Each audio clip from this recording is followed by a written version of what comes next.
Good morning mga kaamag. Welcome to YouTube channel.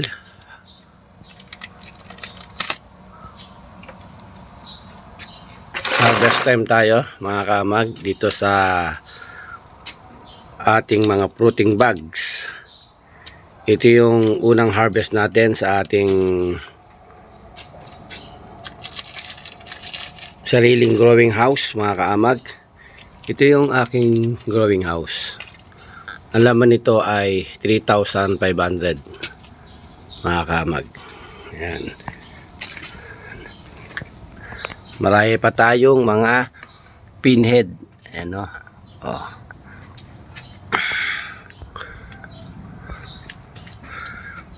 Papakita ko sa inyo mga kamag yung vlog natin kahapon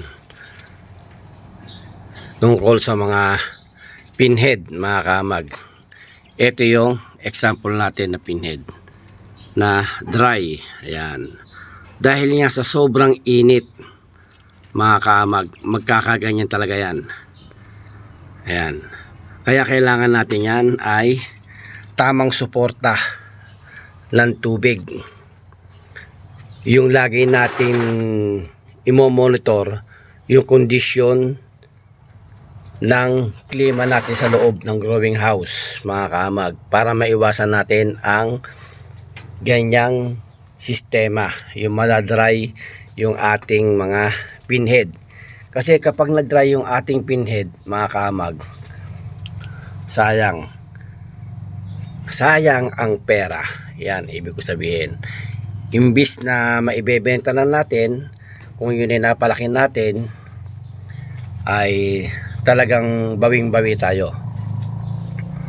Kaya ito dapat ang mga tinitingnan ng mga caretaker. Kung kayo man po ay may alagang patubuan ng kabute o isa kang caretaker ng isang mushroom growing house, ibigay natin 100% ang pagmamahal, ang pagmamalasakit, 100% na pag-aalaga. Ayan. Huwag natin dadayain mga kamag.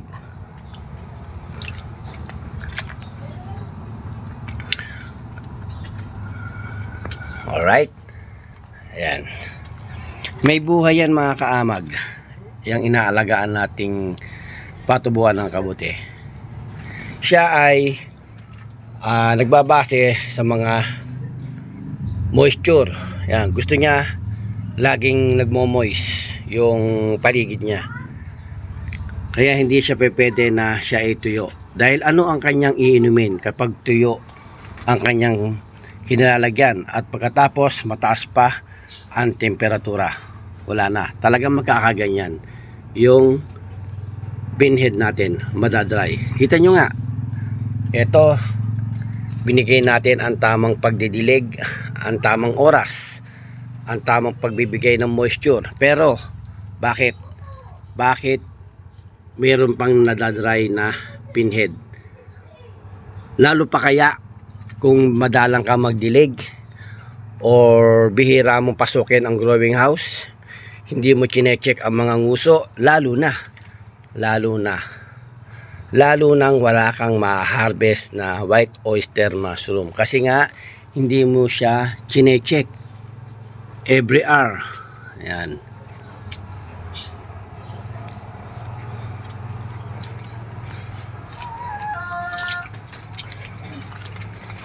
Kung bago ka lang sa aking YouTube channel mga kamag, huwag mong kalimutan subscribe, then like and share ang aking video para sa ganon ay lagi kang updated sa mga bagong video na aking i-upload dito sa Ako Si Kaamag. Ayan. Ang dami na oh. Nagtiyaga tayo na i-oras natin yung pagdidilig. Eto, yan. Hindi may iwasan yan. Kaya wag kayo maglo-lonely kung meron kayo nakikita na nadadry. Hindi may iwasan yan. Ayan, ito pa. Dahil nga, kaya hindi may iwasan. Dahil sa sobrang init, biruin nyo, nagpo 47 degree tayo. Saan ka pa? Oh. Yung bang katatalikod mo lang, 30 minutes lang o 1 hour, tuyo na naman yung paligid mo. Tuyo na naman yung mga tabing. At yung flooring mo, wala na naman moisture. O kaya ano ang dapat natin gawin? Magtiis tayo. Magtiis tayo. Sipagan natin ang pagdidilig. Yan lang ang sikreto dyan. Yan lang. Ayan o. O, first harvest natin. Mga kamag. Marami pa yung pinhead. O, bagamat mayroong mga namamatay na pinhead, okay lang yan. Dahil nga, mainit. Pero at least, nakakapagpabunga tayo. Ayan, ng maayos. Kapag may nakita kayo ng mga pinhead dyan na dry na, kutkutin nyo na yun, tanggalin nyo na yun. Wag na wag nyong hindi tatanggalin. Kasi kapag yun tinolerate nyo, binaliwala nyo, wag na kayong umasa na makakaharvest kayo ng white oyster mushroom. Kasi nga, hindi nyo siya binigyan ng pansin eh. Kinakailangan 100% na pagmamahal ang ibigay natin dito. Kapag mayroon tayong inaalagaan na mushroom growing house. Yan, dahil pinhead asahan nyo, asahan nyo mga kamag, kapag yan ay pinabayaan ko yan, patay lahat yan, dry lahat yan, asahan mo, sa sobrang init ngayon, itong panahon na to, ngayon ay May 1, nasa buwan na tayo ng May, sobrang init pa rin, yan, diba mga kamag, shout out sa mga beginners dyan, sa mga nagpapatubo ng kabute, tuloy nyo lang ang pagpapatubo ng kabute. Ayan. Napapansin nyo mga kamag, pag harvest, sabay kutkot. Ayan. Pagka pumitas kayo ng white oyster mushroom, may hawak na kagad kayong tiyane. Hindi yung hila lang ng hila. Hindi yung hila lang ng hila. Kaya kailangan dyan, kasi kung yung hila lang ng hila, wala kayong hawak na pangkutkot man lang o panlinis, hindi nyo napapasin, napuputol na yung stem nya, iiwanan nyo lang doon, mabubulok na yun doon. Yan yung mga binabantayan natin dyan mga kamag. Ayan.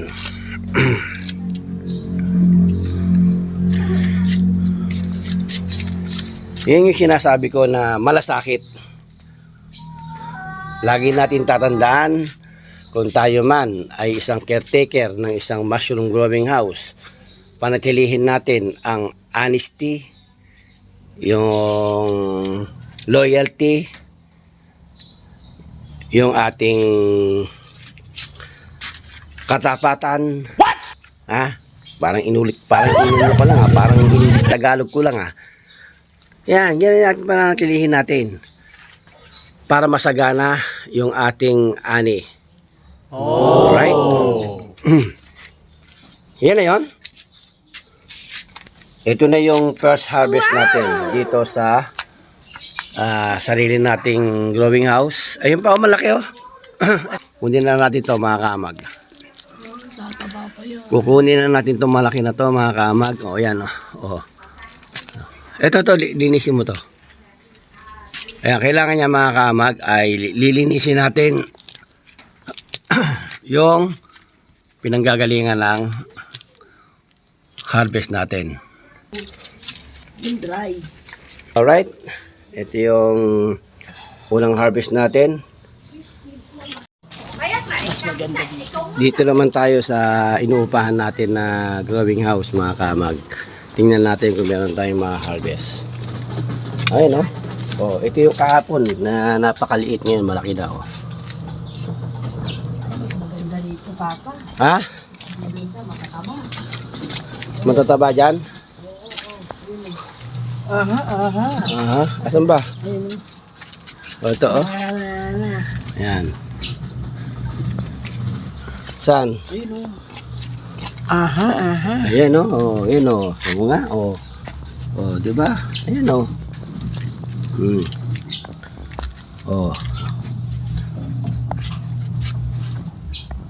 Yun may mga pinhead check natin mga kaamag, paulit-ulit kong sinasabi, i-check natin ang nguso.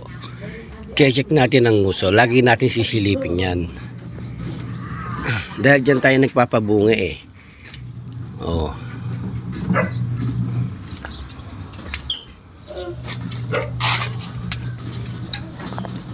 O dito oh. Oo. Ano? Medyo makipot nga lang ang design nito, mga kamag. Andaan mo yung side lang.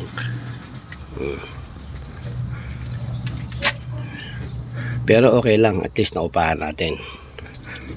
Ayan, di ba? Oh, ayan oh. Nakita nyo mga kabag, napakaliit ang daan.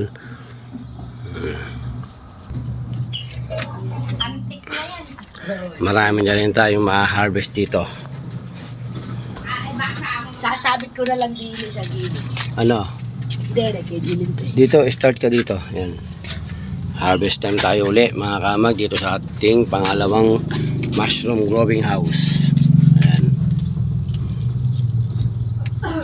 Napakainit oh, tinan mo. Hindi, tsaka Oh. mabilis siya kamo siya magbunga. Tinan mo mga kamag. Palibasa, hindi pa ako nagdidilig. Napakainit ang pakiramdam ko. Pinagpapawisan ako mga kamag. Ito mga kamag. Oh. Pinagpapawisan ako dahil sa sobrang init. Napakaalisangan sa loob. Kasi nga napakababa ng bubong. Ewan ko ba ba't ka ito yung design nitong growing house na to. Ang kipot pa ng daan. May taba na may may-ari. Oo nga, ayan o. Ayun pa kaya na hindi ka magdidilig. Time check tayo, 7:45. Hindi pa tayo nagdidilig kasi, kaya maalisangan sa loob ng growing house. Excuse me po, minamalat na naman ako. Ayan. Kung yung tao nga, naalisangan, sobrang naiinitan, yung pa kayang mushroom na pinapatubo natin, hindi mahirapan. Oh. Kaya wala siyang gagawin kung hindi, madringa lang siya.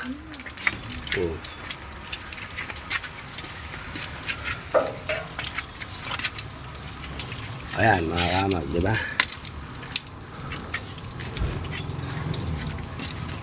Sobra init. Init to. No, Hindi pa mataas na eh. Mataas na yung araw eh. Magdidilig na ako. Ha? Oo, hindi. Pwede na ako magbasa. Ayan. So tatandaan nyo mga kamag, mag-harvest muna kayo. Harvest muna bago dilig. Dito yung ako. Dahil kapag hindi kayo nag-harvest muna at meron kayong dapat na harvestin, ma-overwater naman siya. Papangit yung kanyang quality. Mawawala yung kanyang quality.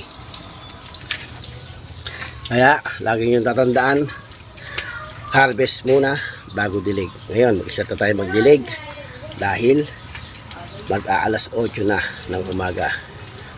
May 1 tayo ngayon, 2025. Alright? Thank you for watching and God bless you all.